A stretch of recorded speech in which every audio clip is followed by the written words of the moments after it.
time for really was a quick look at a web page on padding oracles to remind myself of the order of things, and I'll explain how a padding oracle works roughly in a second. Oh, I have a question. We're confused on how to run the Windows enumerations and how to make it work. So for the Windows enumerations, you can run it in pretty much the same way. So just on that, before we go any further, if I do, I'm just get a Windows Python shell up. So idle will do.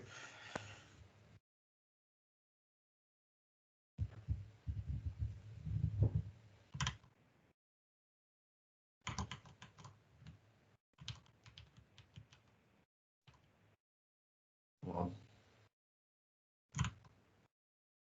Everything's so slow.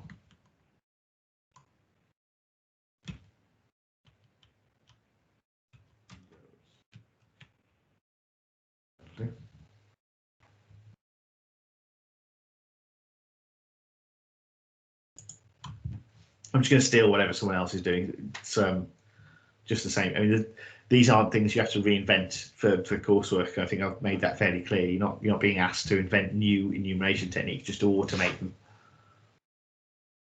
Okay.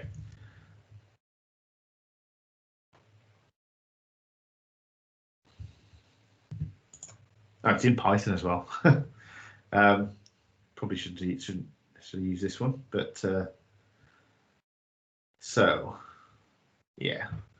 Don't forget, if you are tempted, Turnitin will spot this stuff really easily. I can't talk about cases for the currently going on, but if someone happened to have in the first coursework used some code from a public repository, it would have been found. Okay, so just be aware.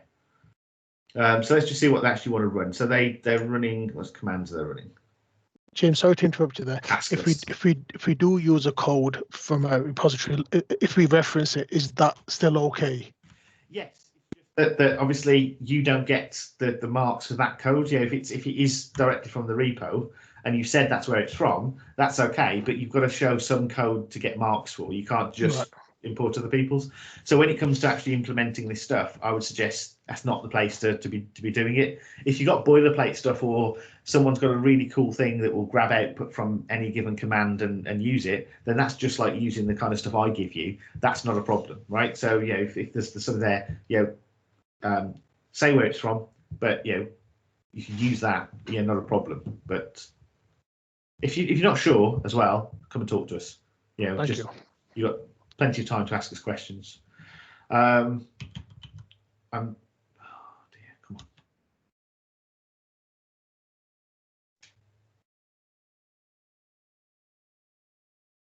So task list. We're going to basically grab the task list info. That's what we'll use as an example that we're going to try and go for. So if we do import sub process and then a equals sub process dot run task list std out equals sub process dot pipe.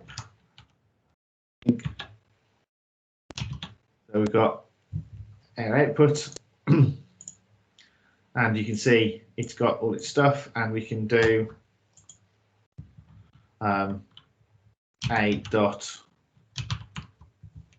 std out, which has all its info.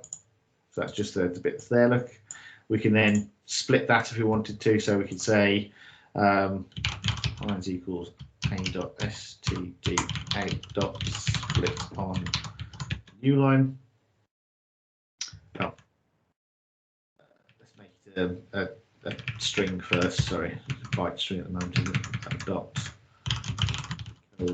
split, and then lines should be individual.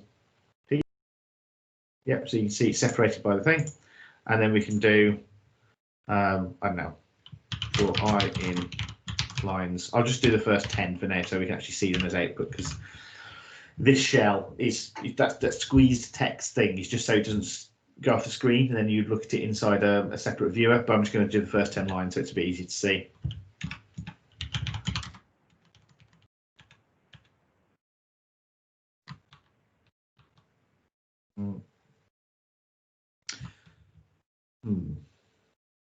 Oh, hold on, we're on Windows. Does that mean it's going to be? Oh, let's have a look.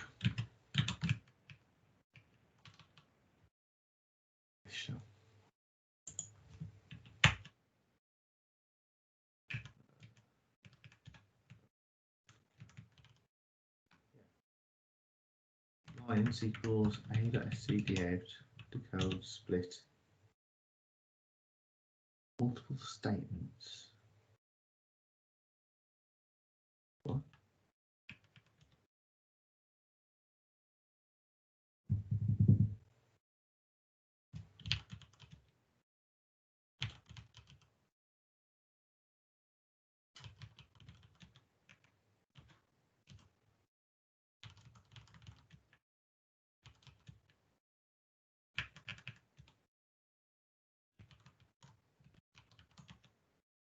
Weird. I can't see a difference between this and this. It seems that there is. Okay, I don't know. It's a very strange shell. Let's just have a look and see what's in there. So you've got, that's one. Then we have another one. Now they all have this /r on the end, and unfortunately that's because on Windows you have 2 characters at the end of each line. So you've got the /n, but you also have the /r, so it's carriage return and line feed rather than a single character that you get on Linux systems. But still, we should be able to see each one of those. So lines 0 is R, lines 1 is this. Oh, I've just realised I think I probably just missed the colon out, didn't I? I think, why am I only getting one string? I bet. Yeah, okay, so just a typo. Right, so what I was doing was I was iterating over each character in the 10th line rather than each line up to the 10th one. Sorry. There you go. So if you wanted to do this, then this is a particular Windows enumeration thing. It works with subprocess.run just the same as the other. So grab output should work in pretty much the same way. The only thing I would say is that just be aware that you've got those returns on the end, as well as the carriage return. You've got this sort of line feed and carriage return. So if you're saving to files, be aware that it might have extra stuff. So use strip on them, before you save them to files, and that way you kind of cut all that stuff out and paste it as you need it. Okay. Amrit, yes, I think so. I mean, I'm not sure you can necessarily verify it any other way, so I would definitely do that. Omar, hopefully that helps. They run pretty much exactly the same as the Linux ones. Okay, so I'll come back and check if anyone has something they suddenly think about while we're doing this. Feel free to stick the mic on and shout at me, so I get out of here if I'm not coming back soon enough. Okay, so this was the code that was sent, and we can see that they have this secret flag, and that's clearly going to be the text that they're encoding, and then that's going to be encrypted, and stuff's going to happen. So I'm going to ignore most of this because I look down, and what I see at the bottom is this is where it runs the actual code. Okay, so socket server, TCP server, okay, that's fine. And then it says, right, this is a reusable TCP server, and that's going to be running on 0000, which means me. This machine is not specifying a particular address, it's any, and on port 23.33.3. And then you've got this incoming bit on here. So incoming is this function here. And what this does is it has inside it, a thing that handles those results. So it's a class called incoming, and it's got a handle function. It doesn't have loads of others because the superclass will take care of all of the usual requests. But really, all it needs to do is it needs to do this. So we've got this random seed that gets the time, and then we get the request, and then it runs challenge. Okay, so it's not really doing a huge amount of stuff. It's just running this challenge thing, and challenge up here takes the request. So you can see here it's passing the request over to this challenge. So it comes up over here and it says, right, send all. This is the crypto service. It's used for blah blah blah. Not your average gangster. Options: 1, get encrypted message. 2, send your encrypted message. So you can send a message that's encrypted, and you can get a message that's encrypted. So what do we get? If we get 1, if we put 1 in, so get the encrypted message, then what it does is it encrypts the flag and sends that. Okay, so clearly that's what we're after. We're after what the contents of that flag, but it's been encrypted. If it's 2, then it will say enter your ciphertext. We then put the ciphertext in, which it receives, and it decodes, turns it into strings. That's not decode as in decrypt. That's just the encode decodes for switching between byte strings and strings, and it strips off any white space, and then it checks, is the padding okay on this, right? So when it does this, is padding okay, it does actually decrypt the data, and it checks to see if it's valid ciphertext. Otherwise, it just says it's invalid ciphertext. So it says, is padding okay, but really it's doing the whole decryption step. So this is a really massive clue, because the first thing it does is give you a hint that it's checking padding, right? It does actually check padding, but like it's doing a lot more than that. This is clearly a function that's just been written, to check. Like you could have just gone, it is valid, on here, and just gone from there, and it would have just returned nothing if it was there. But it's really helping. So we've got this decrypt. Decrypt does this. It says the IV is data block size. So this is basically just saying that the initial value is the data itself, because it will be in the way this thing works, and we'll talk about CVC mode in a second. It sets up the cipher, which is using CVC mode to this initial value. It's not actually, it's initialization vector, but initial value is a slightly more English way to write it. It makes more sense. So then we return remove padding cipher.decrypt. So it actually decrypts it and then tries to remove the padding. And that's the test that it's doing. So it can encrypt. Remove padding works like this. If you look at add padding, it's really interesting because it tells you the way it works. We've got a message, we've got a block size, so we can see the block size is 16. We're given some message, and it checks. It says, right, whatever the block size is, we subtract the length of the message modified by the block size. So let's say, for example, we've got a message which is equal to the eagle flies at dawn. Okay, dawn. But we want to set up some padding. So how much padding do we need? Well, we know block size. Let's put that in as well. I'll use the same naming conventions that they're using. Wouldn't necessarily be my way of doing it, but there we go. So block size, and then we work out the length of the message. Well, that's easy. That's 23. Store that for a second, and then we mod that with block size. L mod block size. Give us the number of things left over, if that makes sense. So let's say if we've got 16 as our block size, the first block is going to be 16, it's full. The second block of stuff we encrypt will be 16 unless we don't have space. If it's only 23, it means that we can't really fill up the second one. So there's some space left over. If it was 32 in length, so let's say we increase the message. So it's 23, 24, 25, 26, 27, 28, 29, 30, 31, 32. And then do this, find the length there. Now we have 0 left over, okay, because it completely fills up the block. If it's 1 less,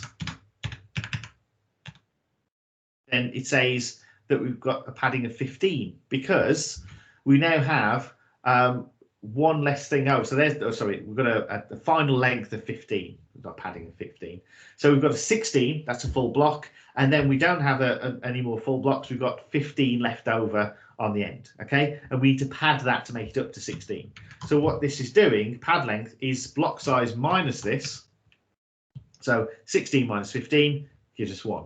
If it was this message here that had the whole 16, and we take that length, then clearly that's a padding of the entire block size. So there's always going to be something going on the end, no matter what it is. Okay, so we can't ever get this to be a 16, which means we never get 16 minus 16. So there's always going to be some padding. That's the first thing. And then all it does is it creates some padding. And this, I think, is really interesting. If it's going to make padding, it's going to make bytes of that particular value. So what that means is, if our message is we attack at dawn, and we can work out the padding length. So let's say, I forgot what it's called, but I'm going to say it's equal to this.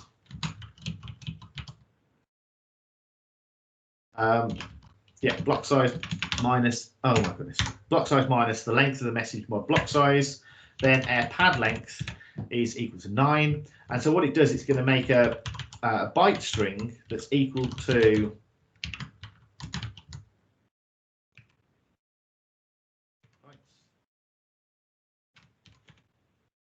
this. Okay, now that looks like a tab, right? It's tab character. That's because tab character is character 9. So if I did ord,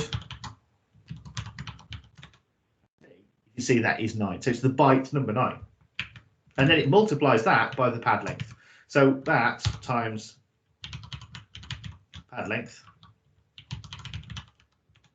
So padding is equal to 9 nines. Okay. If the original thing was of a different size, the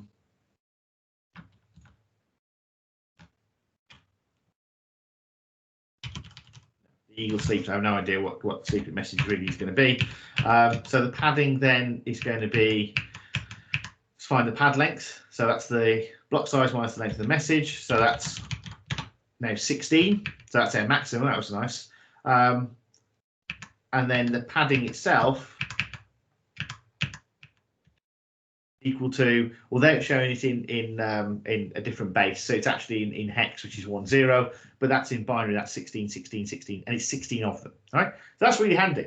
We know that the padding is going to be that length. The reason this is useful is because it means that always at the end of a message, once it's decrypted, there will be a byte, and that byte will tell you not just what the length of the padding is, but what the padding character is, right? Because there's no way to have 0 padding. There will always be, at the end of the message, once it's padded, a byte that tells us exactly how many bits of padding are on the end, okay? So we look at this, and that tells how it works. And in fact, I'm going to just copy that for a second, because we're going to explore a little bit in here. So I can now say add padding, the eagle flies at dawn. Oh, it needs a byte string, so that's important to know. And then you get this: the eagle flies at dawn, the tabs on the end. Or if we said the eagle sleeps, then we get this, and that's great, because it gives us. As you can see, that's 1 less, so 0f, that would be 15, 14, 13, 12, 11, 10, 9, 8, 7, 6, 5. And you can see there are 5 of them, 6 of them, so 4, and you'll see why I'm doing this in a second. 3, 2, 1. What comes next? Notepad? No. Oh, a whole new block. All the padding, right? So, and that's really important, because there has to be a way to test whether the padding is correct for us to have that padding oracle, right? So looking through here, we've got this thing now that removes padding. And let's have a quick look at how that works. So pad length is equal to the last item of the data. And now we know that's okay, because there will always be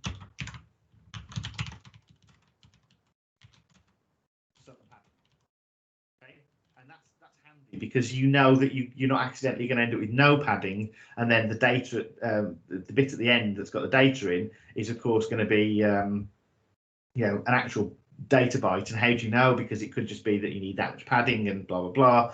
It might be a 3. I mean, obviously if it's a character like 65, that's longer than the block length, so clearly that's not correct, and so on and so on. So we know there's always going to be some padding, and then it says if the pad length is less than 1 or it's greater than the block size, return none, because that shouldn't happen, right? So this shouldn't happen if we have correct padding. And then it goes through and it says for I in range 1 to the pad length. So it's actually starting off with a 1, and that's because it's in reverse order over here. So you remember things are shifted by 1. What it's going to do, it's going to check -I, -1, and the pad length, right? So it's going to be starting off with 0 and going through. It's going to check to make sure that these things are not equal. So for I in range of data, this is not equal to pad length. So it checks if it's not equal, then it returns none. So this is essentially checking that all of that padding fits. If and it gets to this point, it hasn't returned none at any point, then it will return the data minus the length of that padding. Now, you could have just gone, right, I'll just return this, right? I can just work out what the length is, I'll take the last byte and I'll return it, and not thrown any errors here and let the errors be thrown by the decryption, which would go, hold on, this doesn't decrypt, or you get garbage out of it, blah, blah, blah, or whatever you're doing, or you could just throw it into the next piece of code, actually, because at this point, removing padding, we're not going to encrypt again, so that's okay. But you would end up with things going wrong later. This being checked here and then giving some output instantly means this is the first thing that's going to be throwing an error. And that means that what we can do is we can now use this as our padding oracle. So I haven't talked about what that is yet, but the idea is that if we can tell when the padding is incorrect, what we can do is we can use that to tell whether we know what that last byte should be, right? So, or a way to infer what it is. And what that means is that as we change the things that come through, we can check to see what the padding byte is on the other end. So if we know what it's going to be XORed with, for example, we can tell what it should be, and once we work out what it should be, it gives us information about what is in the message. Okay, now that's the complicated part. The encrypt and decrypt are just calling out to the AES library, so we're not even going to go into how that works. But it just does some decryption. It's how that's used in the crypto system that makes a difference. So let's have a look. Padding Oracle CVC. Now I think this was the one. This looked like a really nice description. I didn't have time to really read much through it, but it looked like a nice description when I looked earlier. Yeah, this is the website we used as well. Oh, okay. So this is the key thing. Okay, so this is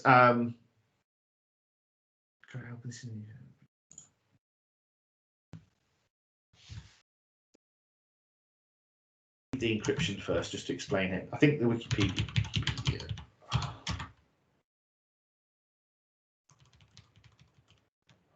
Okay. So we've talked about all the bits of the code that are there, but I'm just going to explain a little bit about this. So this is, the encryption.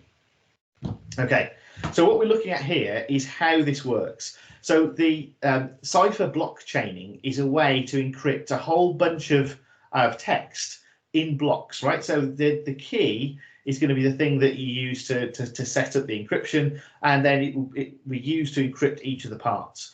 The reason you do this is because you don't want any sort of pre-image attack, which is a completely other problem. The pre-image attacks are where you can infer information about what was there before, because, for example, let's say you encrypt a bunch of text and you've got repeated words. So we'll take the classic sort of World War II examples, because a lot of the modern crypto things sort of start there. You'd have regularly people would use the same sorts of phrases, right? So you'd have lists of things, or unit 1 is here, unit 2 is there, unit 3 is there, and what you'd start to see is whenever that unit part that the text lines up with the start of a block, if you just use the same key to encrypt every block, then what happens is you end up in a situation that every time it happens, you end up with the same ciphertext. So the same encrypted data comes out because it's the same unencrypted data, the same plain text. Does that make sense? So you need to find a way so that you can't just look for repeated things. Because if you can look for repeated things, you could then use that as a sort of crib. So you can say, well, what's most likely to be in here very often? If you work that out, you can probably guess at what the key is going to be, because you can then go, well, let's just try brute forcing. What key would give us that encryption for that block? And that's not necessarily a difficult problem compared to decrypting large amounts. Yeah, we tried to do that initially because we thought that all the keys, all the flags started with HTB. So we generated a load of encrypted outputs and then tried to see like how often they'd match up, but obviously it doesn't work. Yes. Are they fixed length as well? Pardon? Are the flags all fixed length? Because that might. No, they were different length. Okay. Okay. So the reason that doesn't work is because the reason you can't do it for longer pieces is because of the way that this cipher block chaining. So the thing that we were just talking about is, I think it's called codebook. So if you step back, so this wasn't meant to be all about crypto. So we were just going backwards and backwards. This bit here, this sort of block cipher decryption. I'm still in decryption. Encryption. Oh, because I'm looking at padding articles. Sorry. Nope.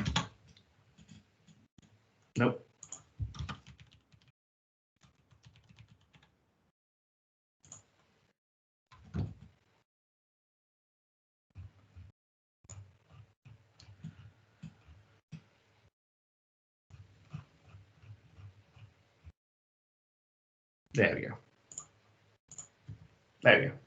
So when we encrypt with the electronic code book, you essentially have blocks of plain text, and you put them into the encryption algorithm with a key, and that gives you ciphertext. Now, if this isn't repeating, like if your plain text is like, an essay that doesn't really, you keep coming back to the same things, that possibly will work. Although at the same time, it becomes very easy to start using things like, tables of pre-encrypted things to look for, well, if I see this, that's this encrypted with that key, or, I know that certain common words are going to appear at the start, therefore I'll work out all of the possible keys that we could have, because that's going to be limited by the block size, and I will use that to build like a set of cribs. So, for example, in World War II, a lot of the messages about weather reports, they all started with Wettervorhersage, which is German for the weather report. And because of that, it was worth putting the effort into spotting things that start with this text. It's a little bit more complex than that in that case. But essentially, you could start to build your own cribs to decrypt things, because you're applying the same thing over and over again. It multiplies the times that key is used on different pieces of text, and you can start to look for common things. So this is just like why we use salting passwords, which we've talked about. Now, the way you fix that, or one of the ways you fix that, is you use oh, here we go. This is the classic example of the pre-image problem, right? So because you've got this original image here, you've got lots of white pixels, you've got lots of black pixels, you've got lots of yellow pixels, and as it's encrypted, each time you encrypt a stretch of white pixels, there's going to come out with exactly the same ciphertext. So when you try and view the encrypted image as an image, which isn't really an image, but you just use the raw data, you can actually see the pre-image, right? You can see the ghost of the penguin in the encrypted image. If you use something else, so you use like cipher block chaining, where we can talk about it in a second, it completely destroys that pre-image left in there. Okay, so this is the one that we're looking at the moment, cipher block chaining. Really simple thing, right? So you have this initialization vector, or I keep calling it initial value. It's just, to me, initialization vector is a complicated way to say the same thing, but it is called initialization vector. So just bear that in mind. You also have your plain text. So this would be the first block of plain text. That's the next block of plain text. So if you've got an essay, this, or let's say it's a story, this would be like, once upon a time in a galaxy far, far away. Yeah, so it's not the same plain text each time. The first thing you do is you take your initialization vector and you XOR it with this. Okay, so XOR is a binary operation that combines the two things. Cool thing about XOR is it's totally reversible. Okay, so can I just XOR 2 strings easily in here? Let's see. I don't do bytes, but we'll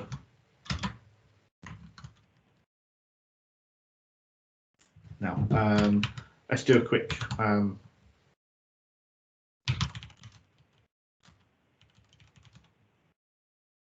here we go. XOR calculator.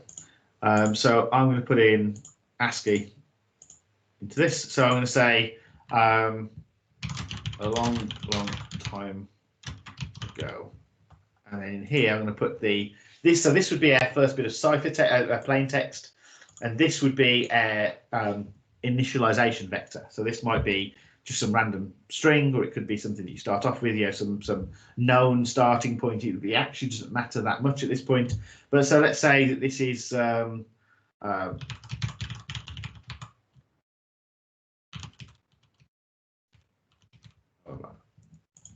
we can calculate the XOR.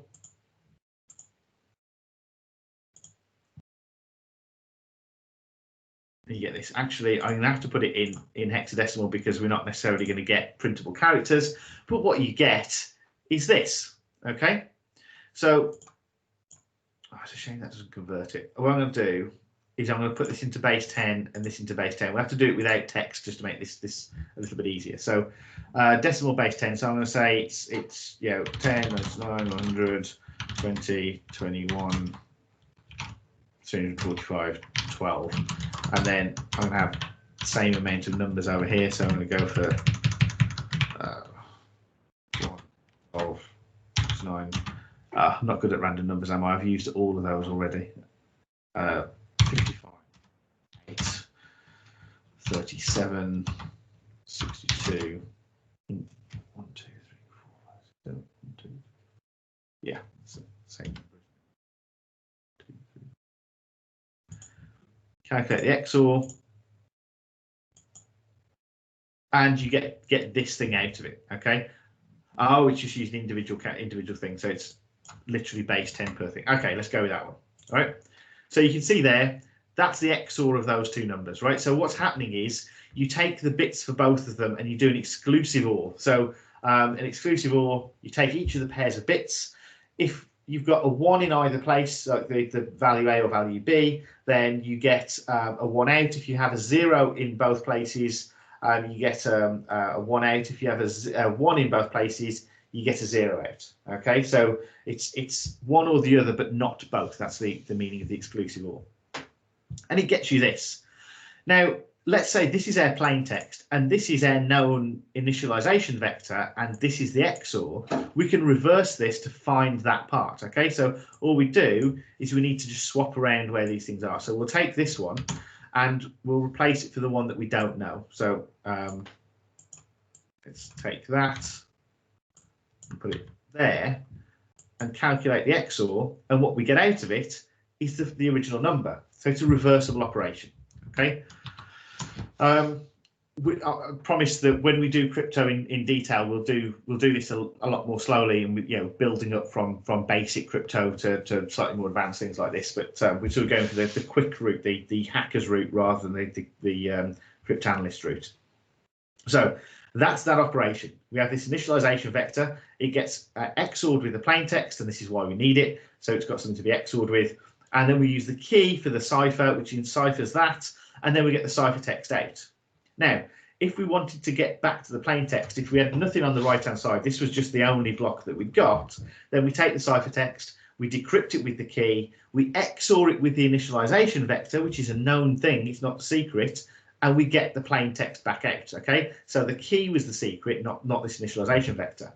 And because that XOR is reversible, we can easily get back. It doesn't ruin the encryption part, the decryption part. But when we've got a plain text which needs to be in multiple blocks, what we do, and this is where it fixes the preimage problem, is we take this ciphertext output and we use that effectively as the initialization vector for the next block of encryption. So you see this one takes that initial initialization vector, and then the next one is XOR'd, that bit of plain text is XOR'd with the ciphertext that came out before. And that means it's not the same as the initialization vector, or it's extremely unlikely to be. I suppose there's a chance, 1 in trillion, billion, whatever, but it's unlikely in any given case to be the same. So this is some other thing, and then the same thing happens again. So each time we do it, we get a different thing coming into this XOR operation. And what that means is even if this was just load of letter A, all the way through, this ciphertext won't be the same as this ciphertext, and they won't be the same as this ciphertext, because you encrypt this after it's been XOR'd with the initialization vector. You take that and then you XOR that with the next block of plain text, so that's different to the initialization vector, and that gets you some different ciphertext then. And then you XOR that into the next bit of plain text, which again is different to the XORing operation for all the others, which means you get different output, which means that the cipher output is going to be different again. So even if they're all the same, you get different output in each block. If we were just using the code book like this, you can see if this was all of A, this was all A, and this was all A, then the key is the same in each case as well, and that means that the ciphertext is the same in each place. Okay, so that's the twist on encryption, and it's very common. It's a very common thing. We're not even getting into the detail of how this works inside Python, because look, the encrypt and decrypt functions literally just go, right, just do this, do it in CBC mode, off you go. It gives it an IV, which is actually randomly generated because it kind of doesn't matter for this particular thing,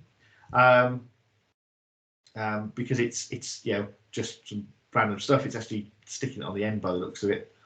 So it puts the initialization vector on at the start, so that what you get out of this is the initialization vector plus the cipher, and then out it comes. So we can use this quite simply to do stuff. Okay, so if we try this out, we can do that quite easily. Where am I? I'm in the right place. So if I import server,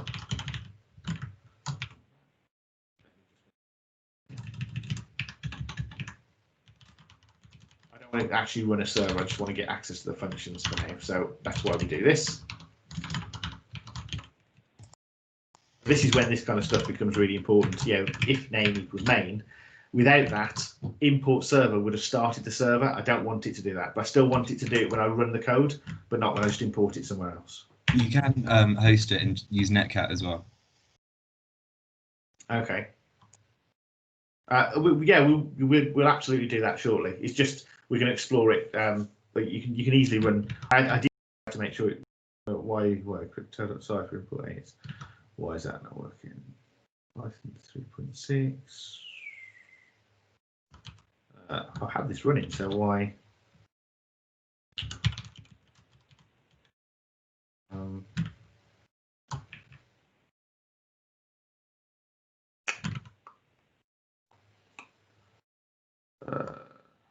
Hold on.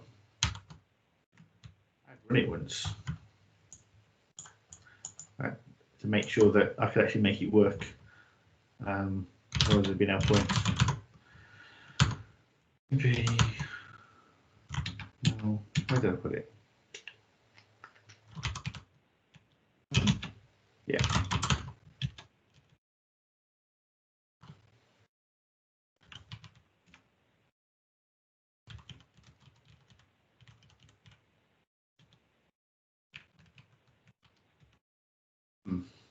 Ah, there we go. So must be the version of Python I was using. So let's just fix that problem, because some secret import flag, that's where the flag's going to come from. So for now, I'm going to just make the flag equal to something. So flag equals. So you say it was going to be like HTB. Was it like this? Yeah. Yeah, that's how they like. It'd be like words with underscores. Fairly classic flag format. So we'll take that. Yeah, it seems to be running, and we can test that with Netcat, like whoever it was that just spoke. Adam, I think. I'm starting to get used to people's voices, but only just. And it was 2333 3. There you go. Get encrypted message.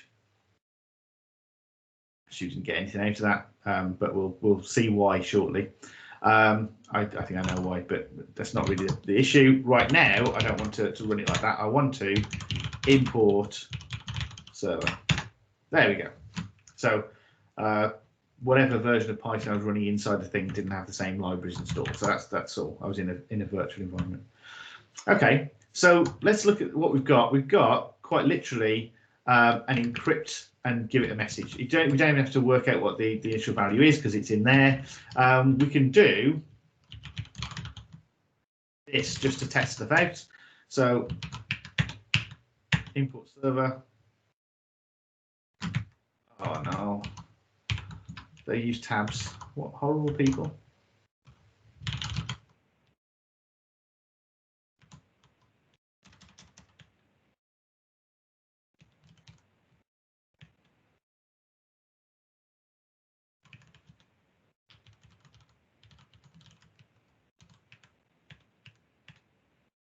All right, so we should be able to say server.encrypt.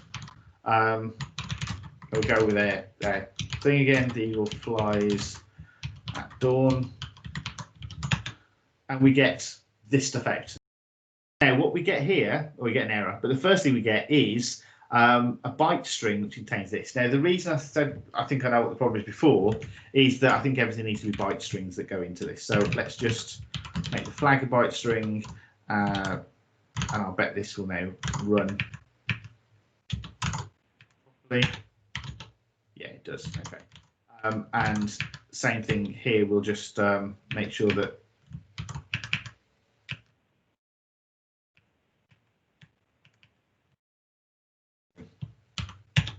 okay. And what you can see here is you get this, which is the initialization vector, and you get your encrypted stuff out of it. Okay, so what I wanted to do here is, if you look, we're saying, you know, this gets encoded as hex. So let's just do the same to this, and let's see if we can see what we're getting out of this. Python 3 input server, and look, you can see the first block of stuff that you get is the initialization vector. Okay, so what we've got is this is the encrypted stuff, and this is the first thing that we'd have to use to decrypt it, because that's the first XORed bit we'd have to put in.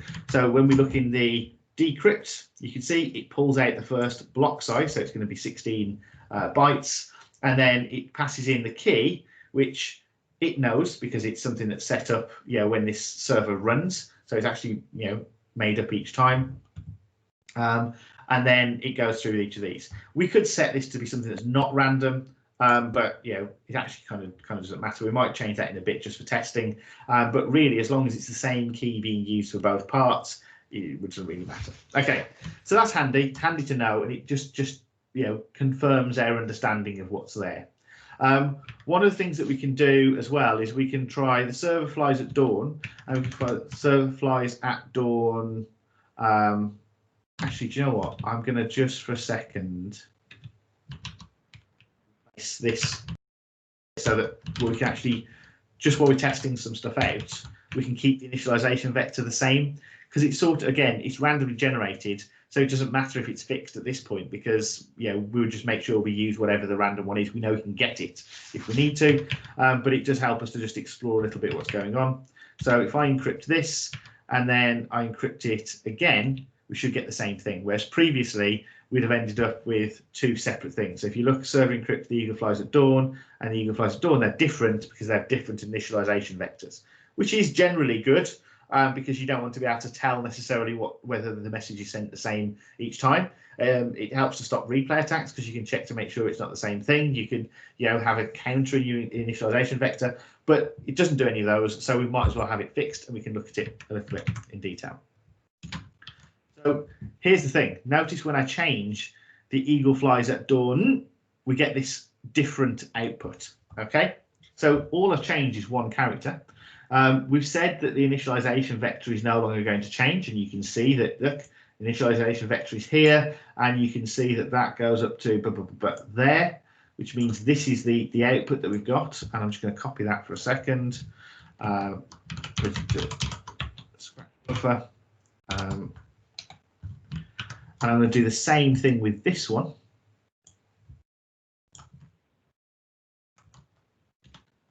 Scratch buffer. And what you can see is that, look, this first block all the way through to here, okay? Pretty much identical. And it's only after this point that things change, all right? Now, the reason for that is because the first block has now the same initialization vector. So that means the same thing that's XORed with the plain text. The plain text in the first part didn't change. So the first 16, which is the block size bytes of the plain text, didn't change. And so it's the same. Now, when that's encrypted, it goes on and is XORed with the next part encrypted, and that one bit or byte being different. And I did a capital N because the difference, interestingly, between a capital N and a lowercase n, or any uppercase and lowercase letter in the ASCII thing, is 1 bit. It's not the last bit. It's actually part, sort of somewhere along the thing. So 65 and 97 are uppercase and lowercase a equivalently. There's only 1 bit difference between them, which you can well, first of all, CHR 65, just to prove that I'm not leading you astray on these things. Sorry, CHR not ORD, CHR 97. So that's your uppercase and lowercase a. And if we do bin 65 and bin 97, you can see they're identical except for this 1 bit here. And luckily, that's the same for all of the letters in the alphabet. So you can use that as a quick sort of, if you needed to, you can use that as a quick uppercase shift or lowercase shift using and, or, and what have you. I'm using it because I wanted to just change a single bit in this. So I've just changed one thing from a 1 to a 0, right? So that N, so that would have been bin ORD. That was changed to that, and as you can see, it's the same except for this 1 bit here. Okay. Yeah. So that one change at this point. So let's just be clear on where that is. So these bits are the same. So they both had that as the first half, but that 1 bit leads us to 2 entirely different strings at the end. Okay. Now, if the block size happened to have been like 4, then Ben's thing about trying different things should have found that you could work out quite a lot from the start, because you'd know that HTB open curly bracket would have been the first 4 characters, and brute forcing a password of 4 bytes is not that difficult. I mean, that would definitely be doable. You've got 256 possibilities in each one. 256 to the power of 4 is that many possible options. That's definitely a doable thing. You'd be able to work that out, I think. It's not small, but it's certainly within the realms of possibility. When we're trying to brute force 16 bits, unfortunately, the number is quite drastically different. So we can't use that sort of approach on this, because a password essentially is going to be the block size or something like, it's going to be either a padded version of that, or it's going to be something that's modded to wrap around, probably. Okay, so that's roughly how this stuff is implemented, and you can see all of the bits of information that we've got. Now is the hard part, okay? Because what we're going to do is we're going to try and use the fact that we know when the padding doesn't work on our decryption to tell some information. And this is why it's called a padding oracle, because although we don't know whether we're getting something right or wrong when we try and put something in. So let's say, for example, if I run the server now, so going back to what we did before, we run the server and we go here and we say, right, we can send an encrypted message, do that, and it says enter your ciphertext. So let's enter this first one first. It goes in, oh, it says invalid ciphertext. Why is that invalid ciphertext? Shouldn't be. Well done. Is it because you've moved the IV since? Oh, I changed it since I generated those. Yeah. Because you moved it to the global, didn't you? That generated these after that. Okay, let's just generate some new ones now. Does it send the IV back out, or does it strip it off? Hold on, sorry, let me just check. To enter your ciphertext.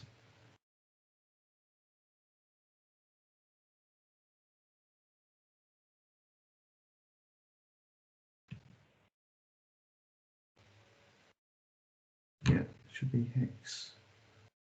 Okay, let's just see if we can generate new one now. Or it could be because it's expecting a UTF-8 input. It should be no, because it's hex encoded, so it should be fine. There shouldn't be anything that goes outside of the bit that's the same in both. Does that make sense? Let's just try. Input server server.encrypt eagle flies at dawn. Ah, yeah, we've definitely got a different. Oh yeah. Oh, of course, because it's going to need to be. Sorry, it is. So it's not the IV. It's the key. Well, actually, both. Look, the IV and the key are both set to random bytes. So let's fix that with something for a second, just so we can. Isn't it? I thought it was in the challenge function at the bottom. It's decoding it before it's encrypting it.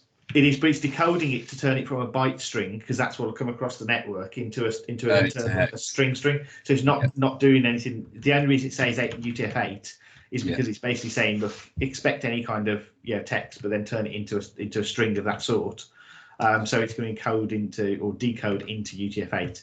But because we're only working with hex encoded stuff, we're not going to send anything other than 0 to 9 or A to F anyway. Yeah. So they'll whatever you decode it as, it's not really going to do anything. So, but no, the problem the reason is this: these are still randomized. So I'm just going to fix them just for a second, and we'll come back to these a little bit later.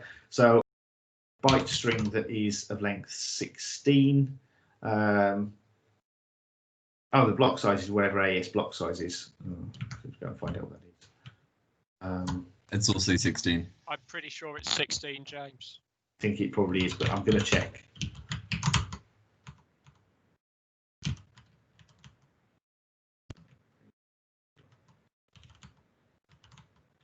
Yeah, fantastic. Right. So I'm going to put in 16 characters in a byte string. And they're going to be just 1, 2, 3, 4, 5, 6, 7, 8, 9, 10, 11, 12, 13, 14, 15, 16.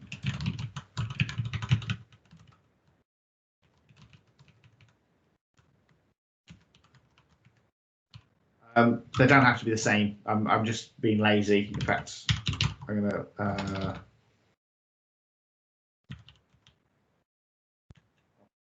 different, but then it's really just to fix them. So if we do this again now, script will give us the exact thing. You can actually see 41, 42. You can see you can see the IV going in, which is great. Yes, that's the IV. We do know what the key is, but that's really not important at this point. So we can take that, but we know that if we run it again, now rather than being randomly generated, we just end up with the same IV and the same key. So it's just for testing. And in reality, when you're interested with the remote service, you're going to have to be able to deal with whatever the key, whatever thing is then. But this is just for sanity checking for us right now. So I should be able to take that, and for them both to be considered valid things to go into the server. So I'm going to run the server now, connect to it, and I'm going to send an encrypted message, and this should tell me whether it's a valid message. So copy that, paste it in, and it says this is a valid ciphertext. And also,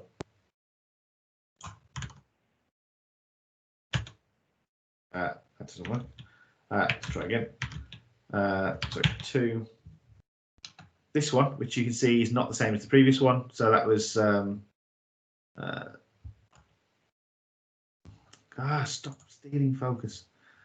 So the previous one was FB, and this one ends in B5, so you can see it's different. And you can see this is a valid ciphertext.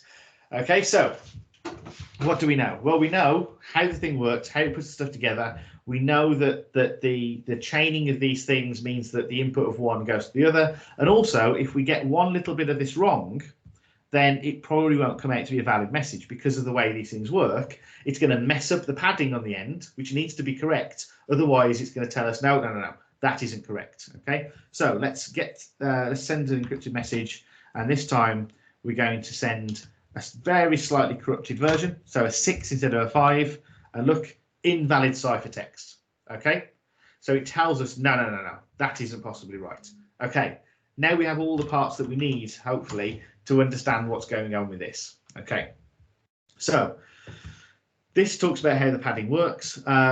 And it says here the preferred method of padding ciphertext is PKC S7.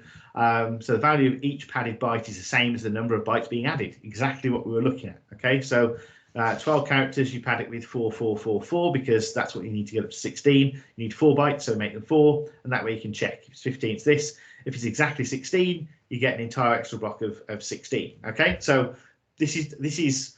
I could have just read this out to you, but I wanted to go through the why and go through these things. Okay, now the padding oracle attack. So let's have a look. So the only thing to make your implementation to CVC encryption is to have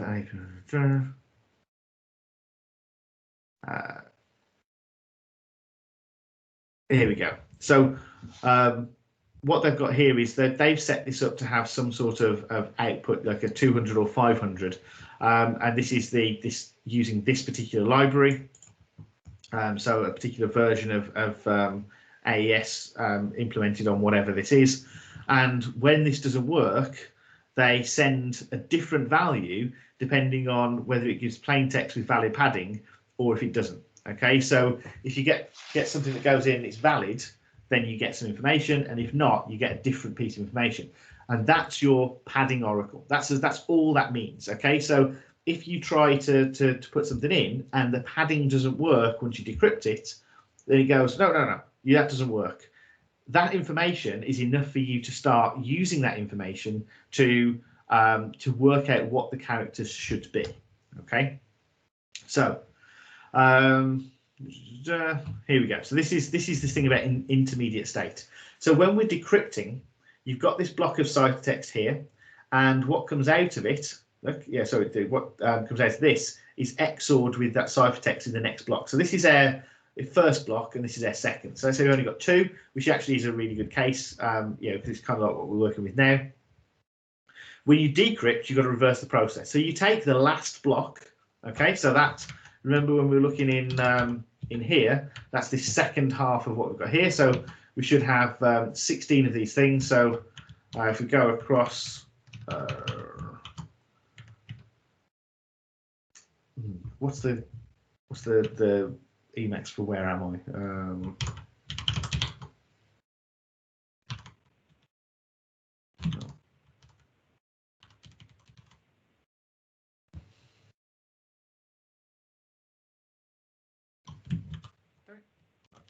Type it into word count.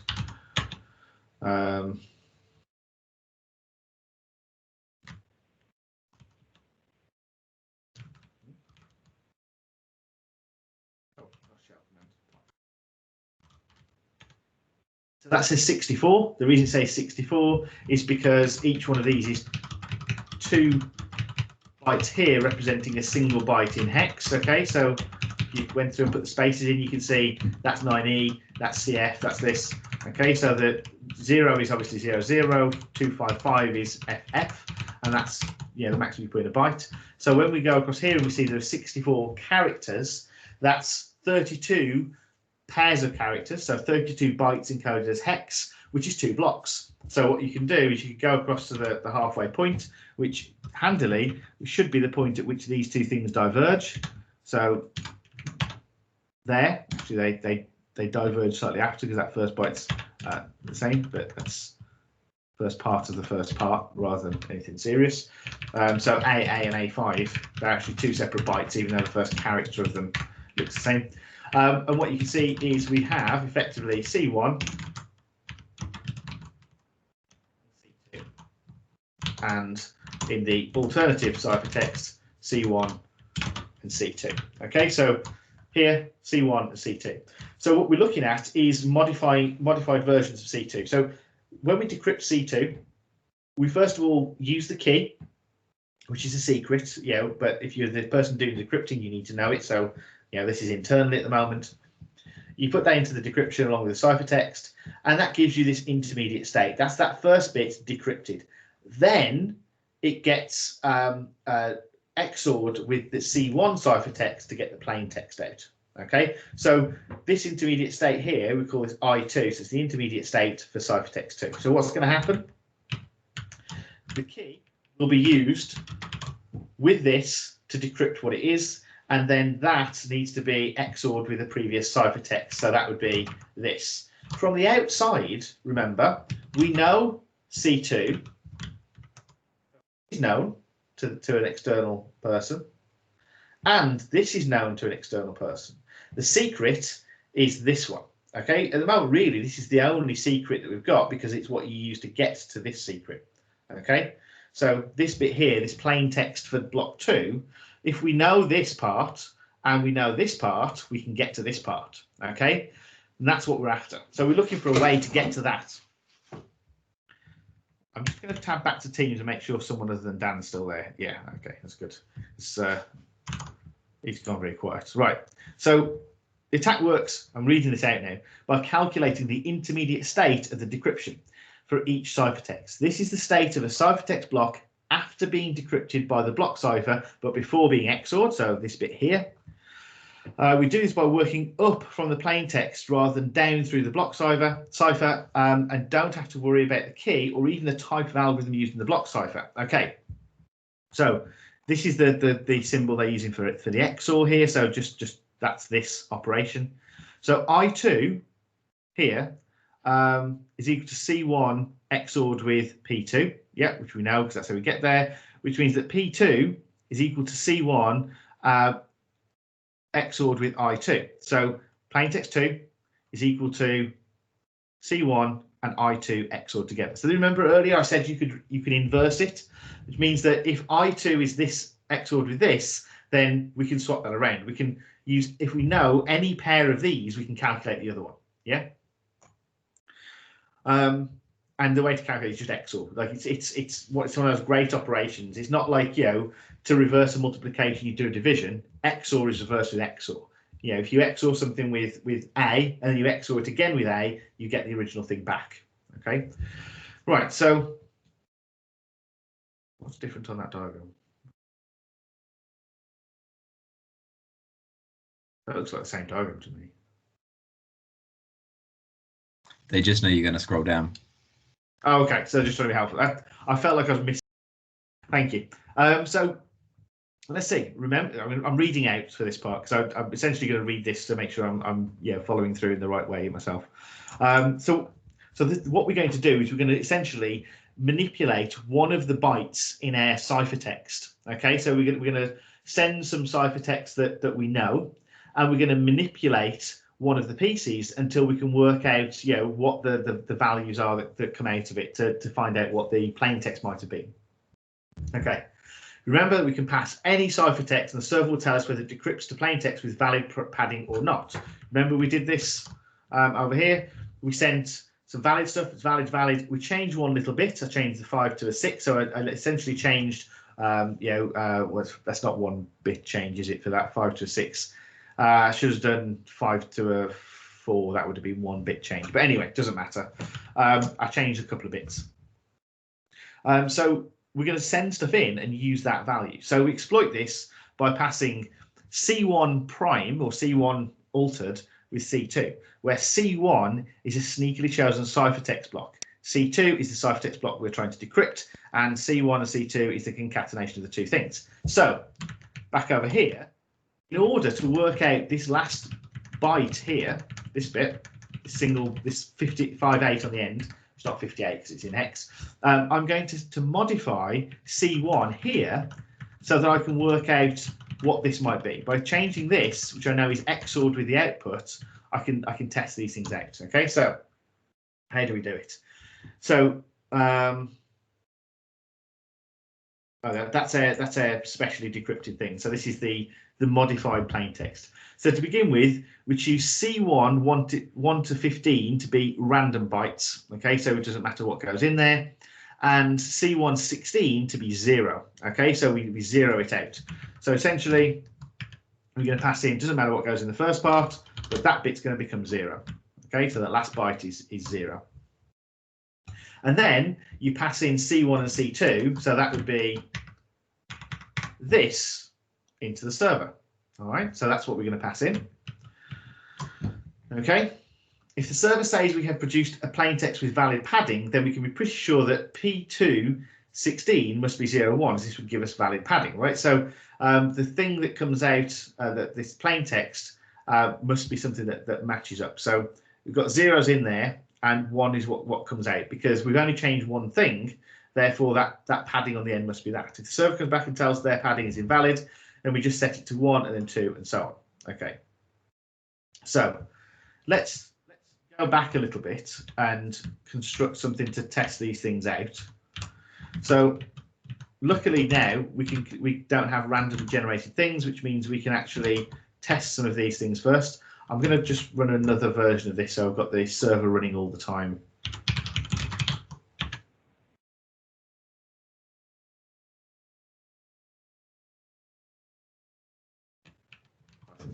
Sorry. There we go. So that's that. I'm going to run Python in here, import the Python 3, import the server, and then we're going to encrypt some stuff. So I'm going to, I'm actually going to encrypt the eagle flies at dawn. Like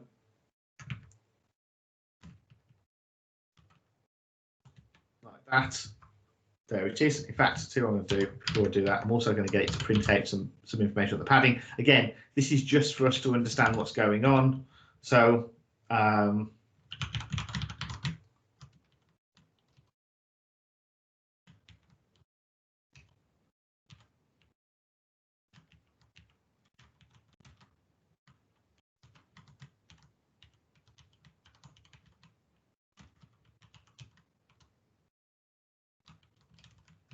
because we're testing our understanding here. So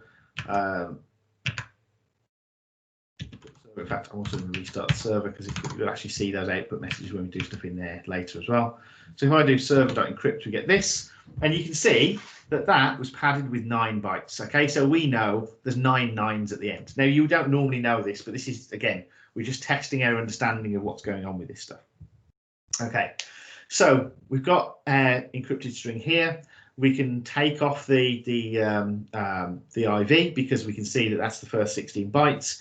We can manipulate the second part, so we can do plenty of stuff with it. So I'm going to take this and we'll start trying to work out what this value is. So we'll take this over here, put in a scratch buffer. That's it, but it's not the place.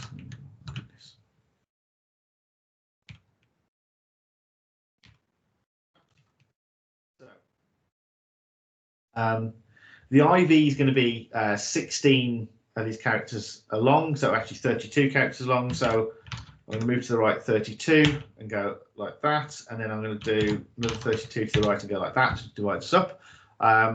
If anyone needs this, so this is it's very rare that I have use for this particular Emacs feature, but if you type Control-U, then type a number, and then I've forgotten what I did. Sorry, muscle memory.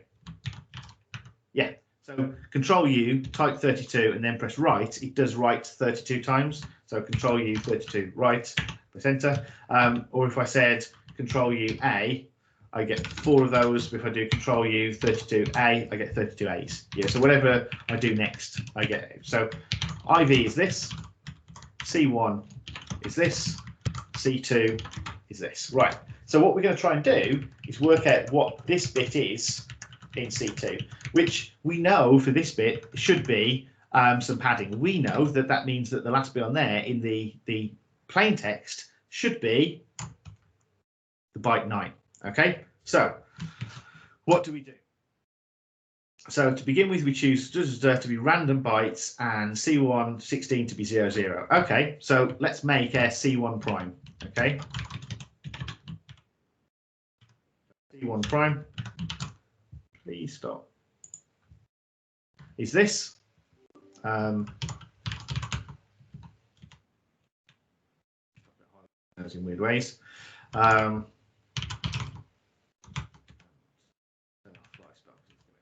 Highlighting stuff it doesn't understand. Right, so there we've got this, and now I want to set that to be a 0. Okay, I'm actually going to write this just in case we have to come back to it. So I'm going to write it to crypto thing calcs. Okay, there we go. That's calculating this, and therefore complete ciphertext that we're putting through. So this C1 plus C2 is just a concatenation of those two things. And then we check to see what the server says that we've got. So let's go back and work out a new thing. So it's going to be this plus this. And we can test that thing out. So let's just have a quick look at the source code and see what it does. When it receives the bytes, it receives, and then it just says, is padding okay, bytes from hex CT. So that's all it's doing. So it's just, is padding okay. So again, we're going to use that in here. So we're going to say server dot is padding okay. Actually, we'll tell you what, let's store the thing first. So we'll call it I don't know, EP C prime. So the entire ciphertext is equal to this. Oh, we need the initial value as well, don't we? We need to put the ID on because it will expect that. Start.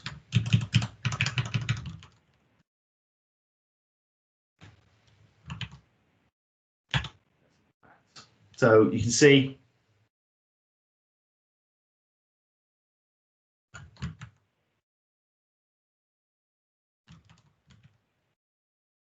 I didn't copy all of it. Sorry, that's my fault. I only put one of the things in. Let's just put all the bits together. So that is IV plus C prime plus C2. Okay, so to take that,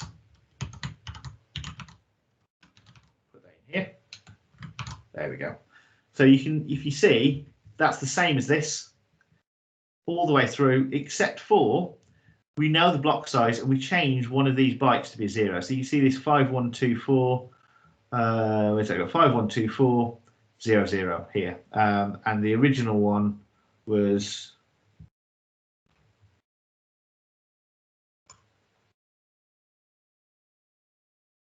wrong 00.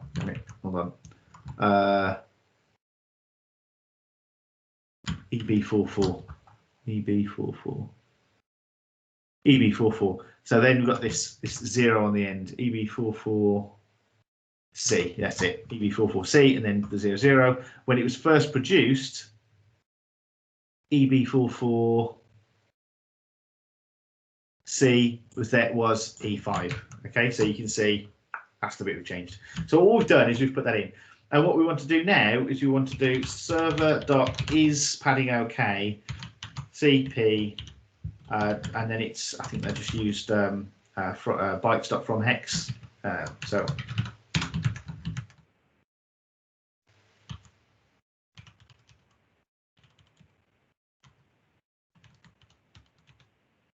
okay, and you get invalid ciphertext. Okay, so we probably should just to be sure that we know what we're doing, and we've got the original as well to check these things against. We probably should also have the original just to check it. So the original is going to be equal to these three things.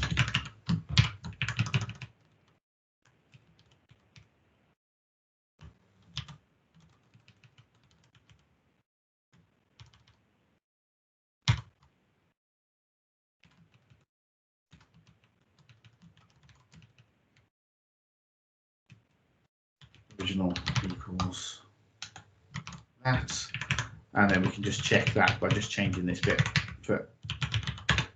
And we say this is a valid ciphertext. Okay, so this is our padding oracle, right? This is essentially what we're doing. In real life now, we'll have to later work out how to do this through Netcat or through using automation, which is obviously the end goal for this.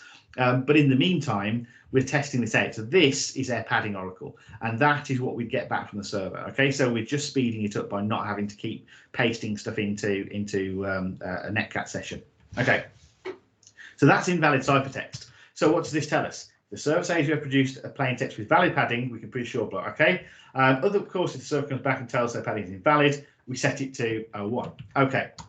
So this is going to get boring quite quickly trying to put these things in. So what I'm going to do is I'm going to automate. Okay. So this is the first thing I'm going to do to speed things up. I'm going to store the IV. Which is that. I'm going to store C1.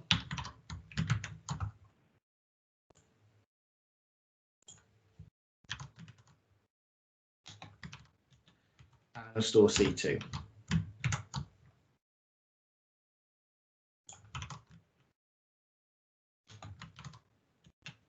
Okay, so now I'm going to come up with a way to make our new CP, which is the C prime. So C is equal to the concatenation of IV plus C1 plus C2, which is that. We need a way to make C1 prime and then put that in the middle. It's really easy to do this. So what I'm going to do is I'm going to put them in a list for now, just because it's going to be easy to do in that loop and have that calculation. Then we'll come back. I'll do it all in one loop. So I'm just going to say I'm going to call it primes because these are our attempts is equal to an empty list for I in range 16. Primes dot append, and this is going to be a string which is the IV plus C1 up to but not including the last two characters plus the string version, no, not the string version, the hex. Let me get it to make sure I'm going to do it right. 3 hex 12.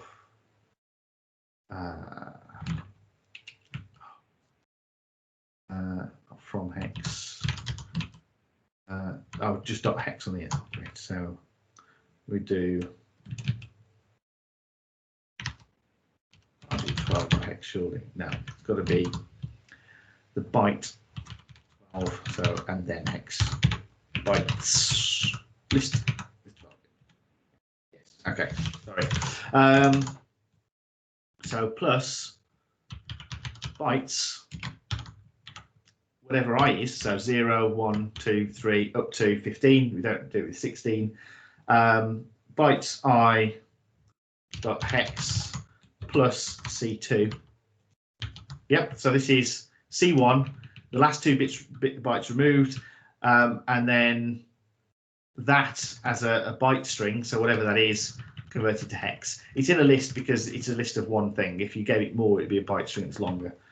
And hopefully, if we now look in primes, we should see all of those things. In fact, for I in primes,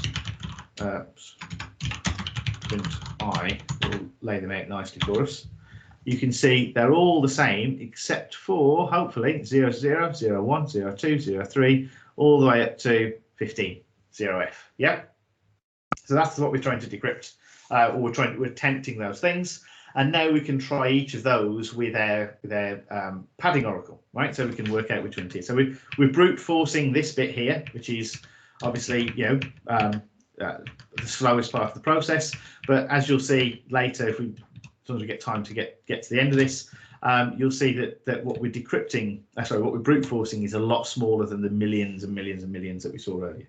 So what do we need to do? So let's find our is padding okay. So we essentially want to go with this, but inside the loop. So it's from hex of primes and some value. So primes I. So this needs to now go in a loop. So for I in primes print, and actually I don't need to do that from hex because I can just do I like that. So look, close off the from hex, close off the is padding OK, close off the print. And I'm also going to print out I as well. So I think I'll do an F string and say trying with I gives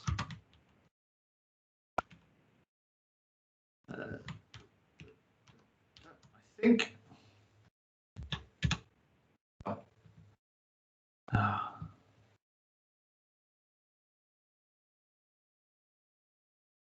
non position 67. What have I done?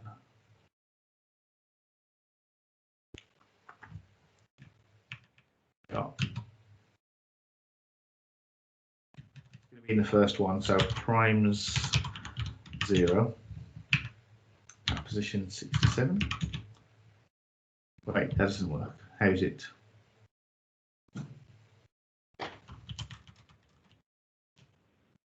Hold on. How did we end up with 67? Yeah, you've got an odd number of bytes, don't you? When you replaced it with 0, did you take away 2 characters? Thought so. Let's have another look. 70 primes 8. Go back to the loop. For I in range 16. Primes.append IV.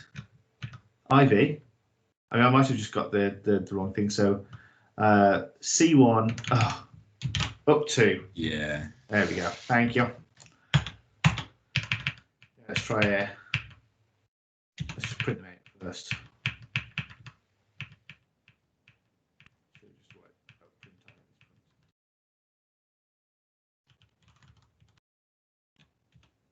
There we go. Okay, there we go. So there's no, not that one.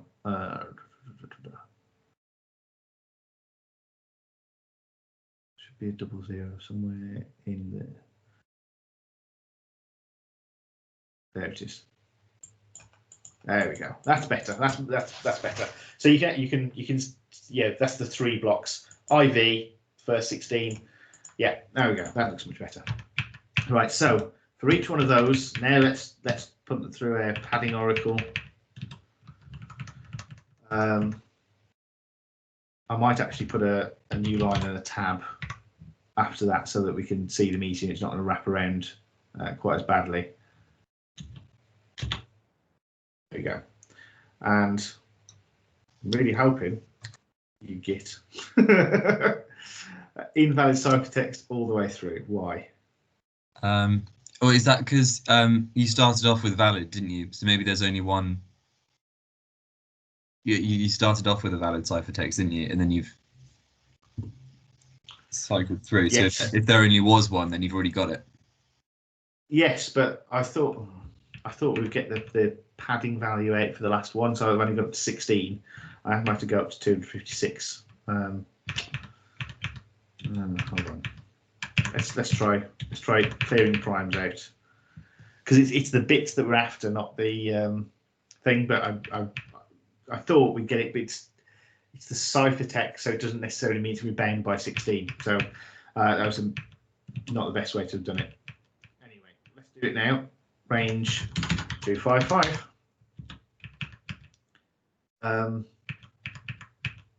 Primes.append.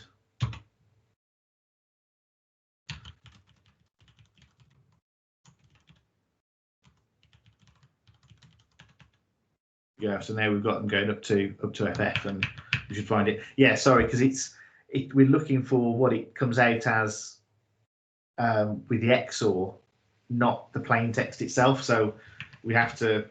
It could be it could be anywhere. The padding might be 9, but the encrypted version doesn't necessarily mean it's going to be bound by the 16. So we have to do it with this, which also means it's not going to be as pretty, but. There we go. So one of them gives us valid ciphertext. Okay, and what that tells us is that we get something valid out of there, and we know that we changed our first part, and we're trying to use it to work out this second part. Okay, it's so the last bit of the second of C2. yeah, that's it. Okay, so what do we have? So work out where it changes. Oh, do you know what? Let me just put the whole thing out.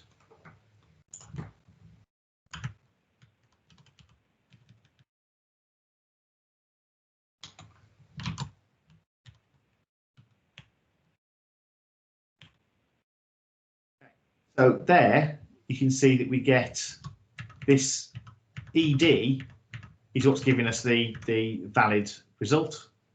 Yeah. Wait. Yes. Yeah. Yeah. Now I've used the same bytes, which should be potentially random, but it does mean that we should have. Yeah. Here we go.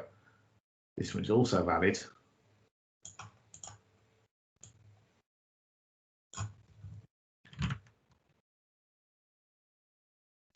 And I think this will be the original.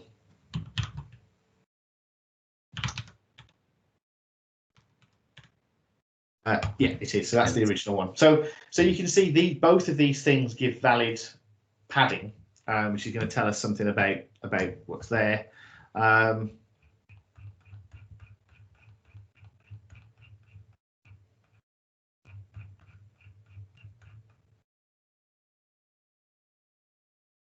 can see anyone. So there we go. So we get those things out. It tells us about what value maps across to the last byte across here.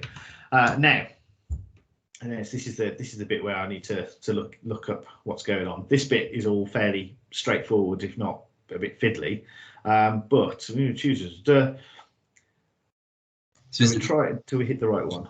So you know what the you know what the last bit of C2 will always be. Now that you know the last bit of C1. Yes, it's just working out what that actually gives us for the last part. So we know that I2, which is what we're after, is C1 prime. We're done with this, which means that the last bit we can XOR with these to find out what the correct value is. Okay, so let's try that. So that should give us the plain text of the last parts on there, which I think should be padding, shouldn't it, really? So we should be able to XOR whatever we get. Yes, then once you've stripped the padding, it's all good. Once you know the padding, you can remove it completely. Yes. Because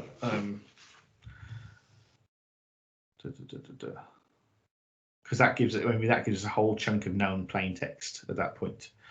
Right. So let's just work out where we are then. So we went for this one, ED.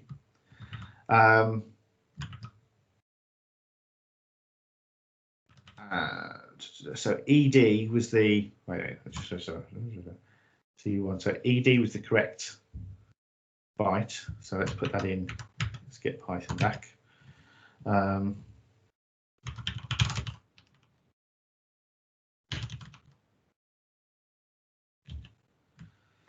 then we can do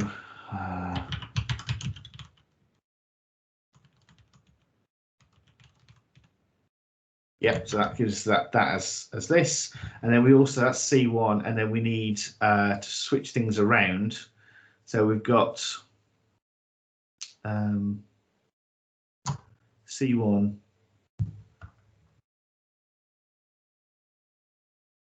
So we're trying to work out. Wait. Hold on. So we know C1 prime. We don't know this. We also don't know I2, but we know that I216 is equal to C116 and prime 216. Sorry, plain text 216. But why? How do we work it backwards? Well, in this scenario, we do know the plain text. So you know P2 and you know C1. Yeah, but we're trying to decrypt something that we don't know the plain text of. So we do know it, but we shouldn't know it.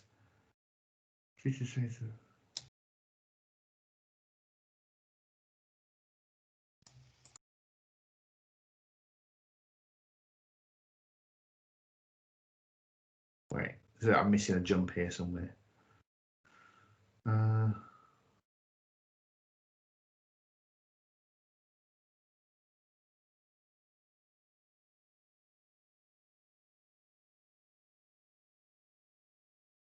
So what?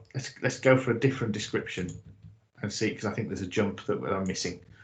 Unless someone here can see it, so I'm not. So we need to. What have we got? We know now.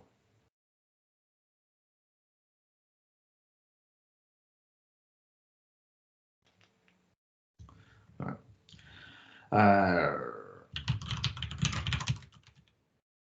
Close. Right. And I've only got 10 minutes, but we'll get there. Let's open up the Wikipedia one, and the first couple that come up.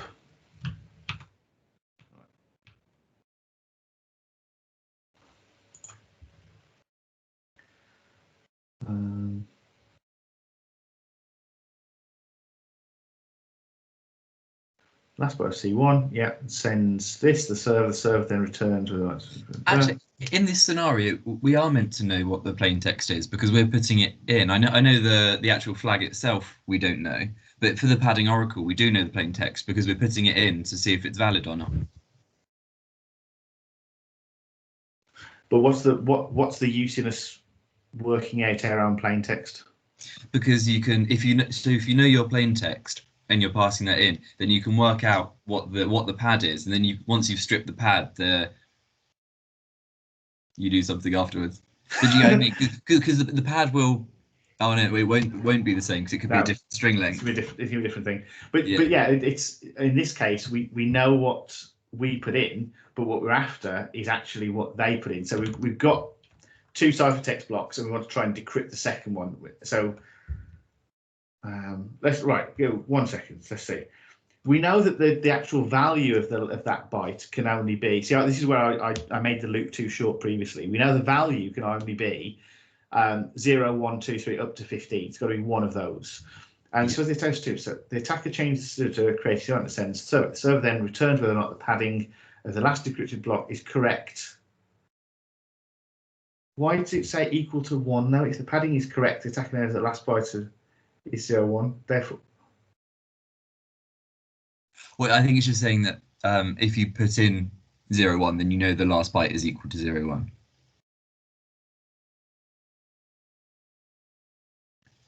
The server then request. Oh, was it because if you look at the decryption function, it doesn't actually decrypt the text, it just checks if it equals 0.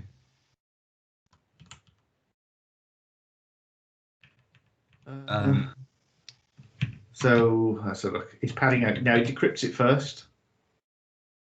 It's padding, okay. But all the decryption function does is it removes the padding. No, it definitely decrypts it first. Right. So it does cipher decrypts this, takes the IV off the start, then decrypts it, and then removes padding. So it decrypts but it decrypts it using the block size and not the original IV. Yeah, but it's passing that in. Look, so the IV is so it extracts the IV. I'm pointing at my screen, my fingers. That's stupid. It extracts the IV here, right? So it finds out what it is. The key and IV into the cipher to set it up, and then it uses it to decrypts it, but it only passes in everything after the block size because that's removed the IV from there. So the IV still goes in, it's just not in this bit. So I just need to get my head around how we get.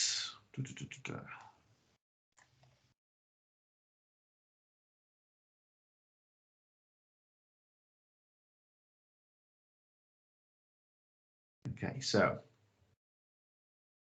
plaintext of I is the decryption of the ciphertext block I XORed with the previous one. Right, that makes sense. And then here, it suddenly jumps to, again, it's going to be obvious when we get, done. Right, if the padding is correct, the attacker knows that the last byte of DK. Right.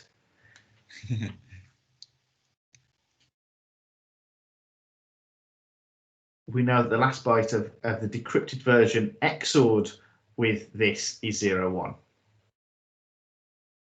Therefore, the decryption of this is C1 XORed with that. That's just reversed it, isn't it? It is, because it's just because of the XOR. So yeah, the 1 is what we get out, which means it would be the valid padding. So we take their ciphertext and then XOR it with the 1. Right. Probably. Yes. We can test it now. So let's say we take that, correct XOR with 1.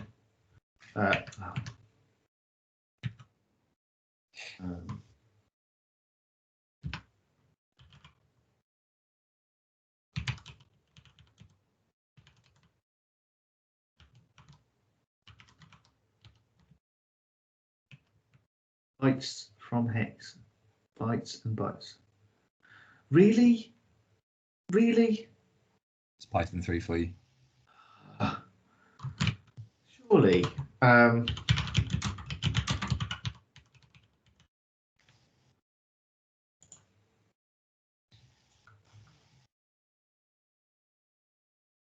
Yeah, I want the actual. Oh, do you know what? I'm going to do that. I'm going to type it out. So, I posted something in the chat earlier. For XOR, it needs to be done with integers. So you have to, if you have a string of some kind, whether it's a byte string or whatnot, it has to be converted to the ASCII before you can do that, and then change it back. Which is great. I would have thought if you gave it a single byte as a byte string, it would at least be set anyway. For now, I'm going to do this. So we can build up like that. So we can just do OXED XOR OX1 give us 2. That does not sound right at all to me, because we know it should be 9.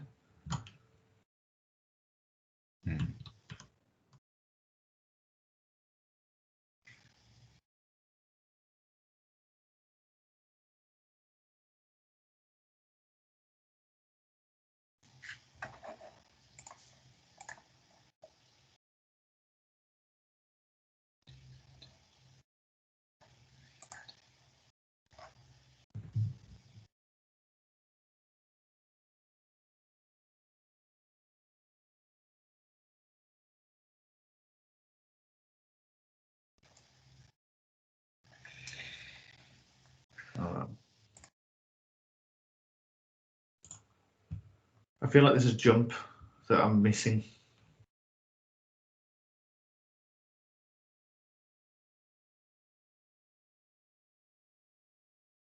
Is it not just using 0, 1 as an example? Because the previous article you were using also used 0, 1.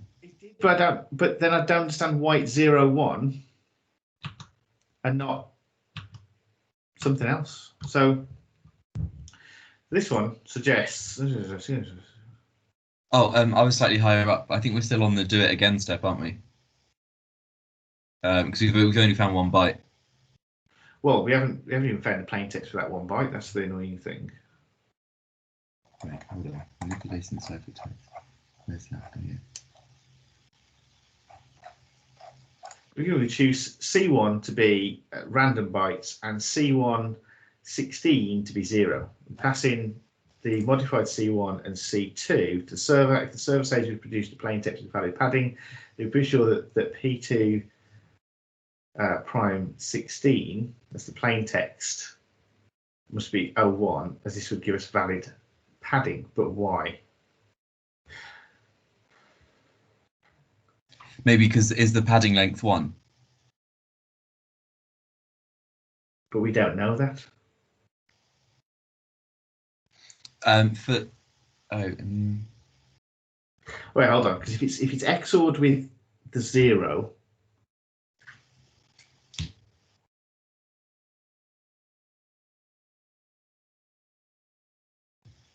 yeah, if we okay, so if we're passing in a 0 and it's XORed with, so we've modified this bit here, which gets XORed with whatever comes out, and that's got to lead to the plain text with the padding on. So that means that this XORed with whatever comes out of there will be equal to the 9. So let's think. We know this, and that gets XORed with this to reveal valid padding, probably, but it depends. So that's got to be, but then it depends. It could be any amount of padding in there. So that could be, if that's a 1 or a 5 or whatever else, it's still going to come out. So if that's a 0, let's say that's 0. Let's say 0 is valid. That means that whatever's in there will be whatever. It's going to be whatever byte the padding is. So if that was a 0, 0 getting XORed with anything is just the same as whatever you put in. So if what we get out of here is the 9, and that would be 0, then that would be 9 in there. Or if that was a 2, it would be 2 in there, and that would be the padding length. Yeah. I'm missing something. Don't want to do it again.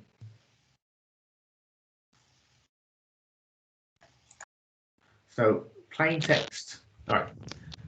So plain text.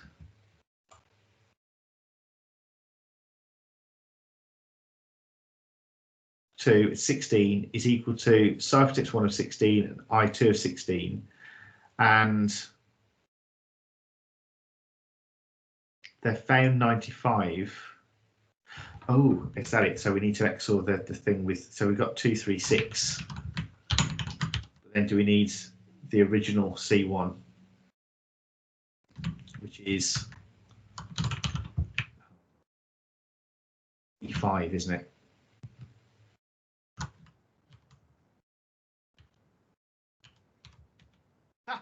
There we go. We didn't have enough of the stuff in there. We had to undo.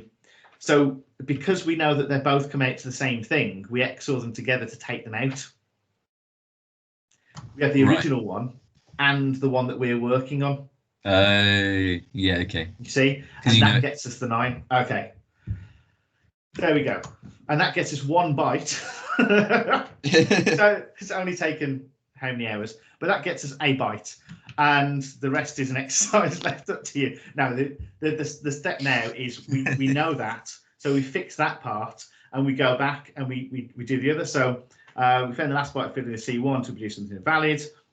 We then use the fact that we do this to find I2. So we found out that the plain text of the modified version was this, and then we use that to find the correct plain text. And now you can choose up to the next bit. So we do 1 to 14 as random bytes, C15 to be 0, and then C prime 16 to be the byte chosen to make this work, right? So we put that thing in to make it the value that we know is going to fit together, and then we just keep ploughing our way back until we get the block, and then move on from there. So I didn't get through all of it, but well, I think once you've got one, you can repeat the process for the many. Yeah, and I understand the process significantly better now. So thank you.